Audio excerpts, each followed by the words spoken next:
செய்தி. வணக்கம். விவி செய்திகளுக்காக ஊர் செய்திகள் வாசிப்பது ஸ்வர்ணா.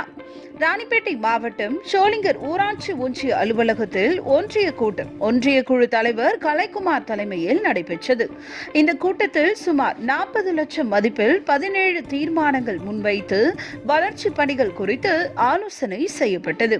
நமக்கு நாமே திட்டத்தின் கீழ் எந்த ஒரு பணியும் இன்று வரை ஒன்றிய நிர்வாகம் செயல்படுத்தவில்லை எனவும், கிராம பொதுமக்கள் பயன்படும் வகையில் ஆயில் பகுதியை மையமாக கொண்டு ஆரம்ப சுகாதார நிலையத்தை அமைக்க வேண்டும் எனவும், கெங்காபுரம் சின்ன பரவத்தூர் ஓடை கால்வாயில் அமைந்துள்ள சேதம் அடைந்த நூற்றாண்டு பழமை வாய்ந்த தரைப்பாலத்தை அகற்றிவிட்டு புதிய உயர்மட்ட பாலம் கட்டித்தர வேண்டும் எனவும், புலிவலம் சேதமான நியாய விலை கடையை அகற்றிவிட்டு புதியதாக நியாய விலை கடை கட்டிடத்தை கட்டித்தர வேண்டும் எனவும், தற்போது குளிர்காலம் என்பதால் கிராமப்புறங்களில் டெங்கு காய்ச்சல் வைரஸ் காய்ச்சல் வராமல் முன்னெச்சரிக்கை நடவடிக்கைக்காக கொசு மருந்து தெளிக்க வேண்டும் எனவும், ரெண்டாடி சிவன் கோவில் குளத்தில் உள்ள கழிவு நீரை அகற்றி தூர்வாரி சீரமைத்து நன்னீர் குளமாக மாற்ற வேண்டும் என உள்ளிட்ட பல்வேறு கோரிக்கைகளை ஒன்றிய குழு உறுப்பினர்கள் வலியுறுத்தினார்கள்.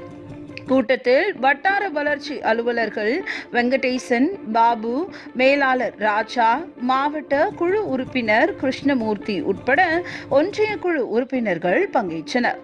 விவி செய்திகளுக்காக விஜய் மற்றும் பாஸ்கர்.